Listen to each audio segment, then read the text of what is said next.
Bem, como o próprio título do vídeo diz, né? Eu quero falar um pouquinho sobre imprudências que se existe no volante, em especial de motoristas de carros de pequeno, médio porte, carros populares, carros SUV, entre outros, né? Eu dirijo há quase 30 anos, dirijo há bastante tempo, acho que 28 anos pelas minhas contas. E nunca imaginei na minha vida que eu fosse pilotar moto, mas como tem um vídeo aí no meu canal, né, eu comecei a pilotar moto há uns 6 meses mais ou menos e tive algumas experiências. Na verdade, quem pilota moto todos os dias tem experiências, todos os dias tem livramento, todos os dias tem tal. E eu confesso que eu tive 3 atritos com motociclistas enquanto motorista de carro, ou seja, meu carro colidindo com uma moto. Nas 3 ocasiões foram as motos que colidiram com o meu carro. Mas eu fiquei, na época, me defendia, falava como é de prática do ser humano, né? Ele nunca tá errado. E eu sempre achava que o motociclista estava errado, porque eu estava do lado mais confortável, que é o lado do carro, o lado de quem teve a colisão. E agora que eu estou do outro lado, já pilotei, já dirigi caminhão, inclusive, mas pouco tempo. Fui ciclista por muito tempo, até roubarem a minha bike. E agora eu estou do outro lado. Agora eu estou praticamente só com moto, né? Tenho 2 motos. E estou do outro lado. E quando você está do outro lado, você começa a ter uma dinâmica, uma panorâmica diferente da coisa, né? Quando eu passava por 3 cidades até chegar no meu trabalho, então de carro era um consumo de combustível muito alto, eu fui obrigado a praticamente pegar a moto. E pilotei moto da noite pro dia, comecei a pilotar moto. Rodei um tempo sem habilitação, inclusive, pra você ver que a moto muda a cabeça do cara. Muda e muda muito. Muitos lados, né? O principal de todos eles não é um lado tão bom.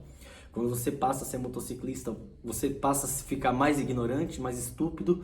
Por quê? Porque você anda pilhado o tempo todo, né? A adrenalina sobe na cabeça e se você cair na besteira de colocar um fone de ouvido, pior ainda. Então esse é o lado ruim de ser motociclista, tá? Você começa a achar que você é dublê de cinema, você começa a falar, você jura pra todo mundo que você vai ser prudente, você não vai andar canto de lombada, você não vai pensar, não vai fazer nada disso. É o que todo motociclista fala quando vai pilotar moto, depois a coisa muda, porque sobe pra cabeça, realmente. Então, não tô defendendo aqui os motociclistas não, sem falar que tem muitos assaltantes, ladrões, que acabam usando a moto como seu principal recurso, né?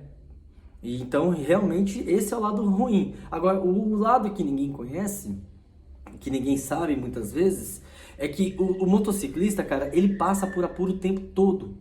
Eu perdi pelo menos uns 4 ou 5 amigos de acidentes de moto, né? Inclusive um recentemente aí, não tão recente, mas um cara que eu não via há anos, e quando eu reencontrei ele, a gente marcou de se encontrar na semana que a gente ia se ver, ele teve essa fatalidade e o cara pilotava moto desde novinho, desde criança.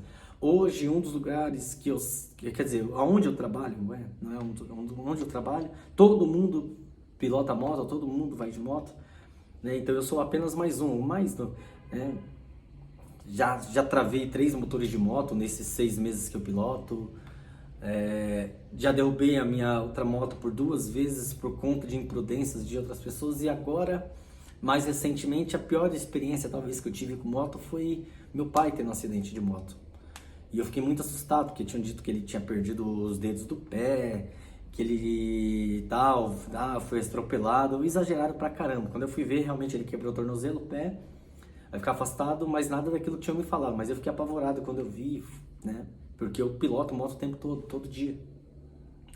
E hoje, no primeiro dia com a minha nova moto, primeiro dia, eu tive uma visão que eu ia cair com ela. E eu sou muito espiritualizado e tudo que eu vejo, infelizmente, acontece. Nem todas as coisas são boas, nem todas as coisas a gente consegue evitar. E hoje eu vim do trabalho, eu trabalho de madrugada, e aí eu tenho vários compromissos amanhã e estava muito feliz com o meu dia de amanhã, com esse um dia bem corrido, um dia de realizações.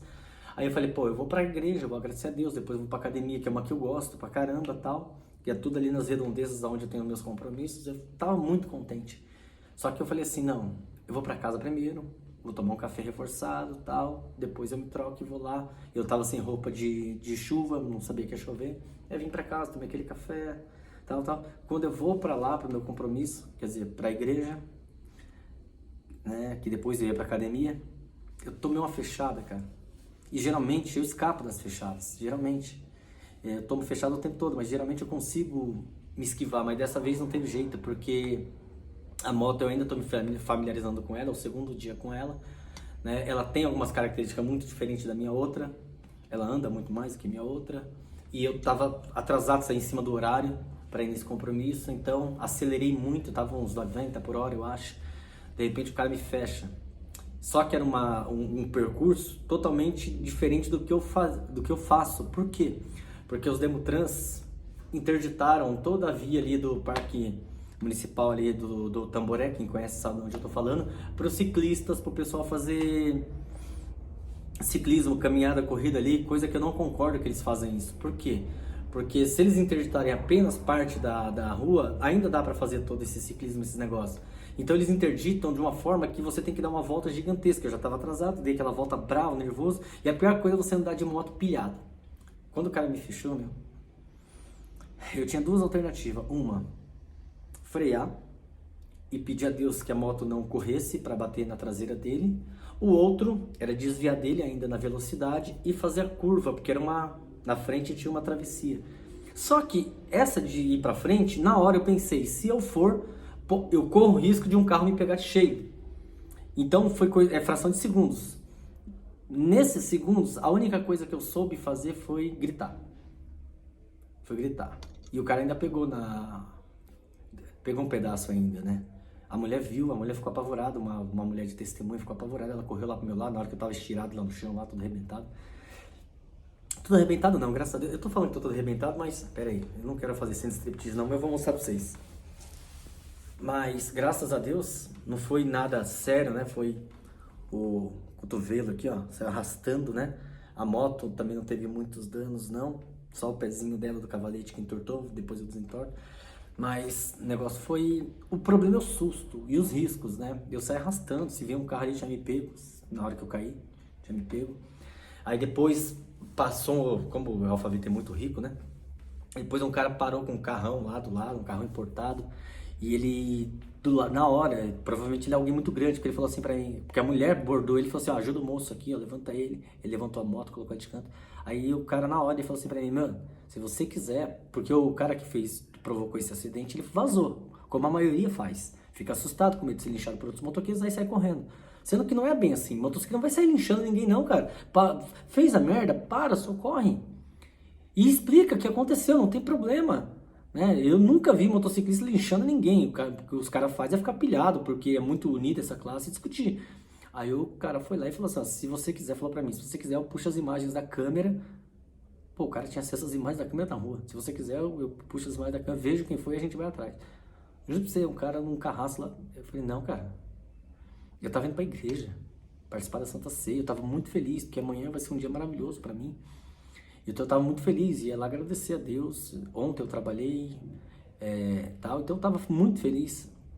Infelizmente tive umas notícias meio chatas essa semana, meio complicada para minha cabeça, mas como eu vou ter uma semana abençoada, eu falei isso. Aí muita gente pode falar assim, é o diabo. Não é o diabo. O diabo não tem vez na minha vida. O diabo ele não tem legalidade na minha vida. O diabo não tem poder na minha vida. Então não foi o diabo.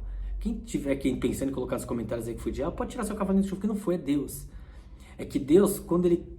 Eu tinha falado pro meu pai, quando meu pai teve um acidente, falei, pai, Deus ele nos dá sinais pra gente tomar algumas precauções para uma coisa maior que pode vir. Então isso que aconteceu comigo hoje, Deus já tinha me mostrado, e eu creio que é um sinal, porque de vez em quando eu também exagero. Das vezes que eu exagero não aconteceu nada, então dessa vez, como eu não tinha exagerado, mas tá, foi um sinal para eu não exagerar, entendeu? Então Deus ele não faz nada sem antes revelar seus santos e profetas, e ao mesmo tempo Deus também dá livramentos. Mas o Deus que dá livramentos, as pessoas esquecem que é o Deus que causa ferida. Entendeu? Mas por que ele causa ferida? Para ele curar. Então isso aqui ó, não é nada. É o que ele fez com Jacó lá na luta, lá no monte, no Val de Jaboque. Né? Um sinal para ele lembrar que tem coisas que... Então, estou feliz, agradeci muito a Deus pela graça, pelo livramento, agradeci muito a Deus. E ao mesmo tempo, não amaldiçoei o cara que fez isso, o cara que saiu correndo, acontece. Mas quero dar um recado para você que é motorista. Número 1. Quando você fecha os vidros do teu carro, coloca o som no último, fica batendo papo, Você esquece que tem motociclistas que estão andando ali nos corredores o tempo todo, vai e volta. E é normal o motociclista andar rápido, andar igual doido. Pô, esses dias eu peguei carona com um amigo meu que ele andava no corredor a 140 por hora. Eu no banco de trás da moto, morrendo de medo, lógico. Porque quando você está pilotando é uma coisa, quando você está na garupa é outra. Então, o motociclista é assim, o motociclista geralmente ele trabalha de Uber, ele trabalha de 99, o motociclista geralmente ele trabalha de entregador, ele trabalha de Sedex, esses negócios, então ele só anda igual louco. Então, você que fica falando mal de motociclista, quando sua pizza chega quentinha lá, seu iFood chega quente, você gosta, né? Então não fica, pô, dá um corredor pra nós, né? Não custa nada, deixa o espaço e dá o corredor, é só isso que o motociclista quer, só isso. Dá um corredor e quando for da seta, não apenas da seta espera um pouquinho, porque uma velocidade de um carro numa via comum é 40 a 60 por hora no máximo. O motociclista ele anda 60 no mínimo. Então, muito motociclista morre por imprudência própria? Sim, mas a grande maioria é porque alguém acha que não tem um motociclista ali, quando vai ver já foi. Ou já passou por cima, ou já bateu, ou já fechou. E eu vejo, infelizmente, muitos vídeos em algumas plataformas de acidentes de motociclistas, justamente porque, como eu ando muito, eu preciso me precaver. E a grande maioria é por imprudência de motoristas. Cara, por incrível que pareça, tem motorista que fica bravo porque a gente vai passar por ele, aí ele vai lá e implica para você não passar, principalmente quando é velho. Então, você que é mais velho, para de ser ignorante, você não vai te levar a lugar nenhum, você vai matar uma pessoa de graça. Você que tem um pai, um avô que dirige, aconselhe também, aconselha, porque infelizmente, quanto mais velha a pessoa vai ficando, mais ignorante ela vai ficando. É normal, tá? Tô feliz com Deus, tô feliz com o livramento, mas fica essas dicas aí pros pilotos, pros motoristas, principalmente para você que agora que tá chovendo, agora é que o negócio estrala. Porque quando tá calor, pelo menos os caras andam com o vidro aberto, quando você buzina eles escutam. Agora quando tá frio, quando tá chovendo, todo mundo anda com... E quando tá chovendo é pior, gente, por quê? Porque a moto ela derrapa, ela não tem força para, ela não segura, ela não trava, não é igual o pneu do teu carro não. Tá? Então, queria dar esse recado aí pros motoristas, né? E sempre que você estiver orando, ore por nós motociclistas, porque o negócio é feio. O estalo, a gente sai de casa, mas a gente nunca sabe se a gente vai voltar. Tchau.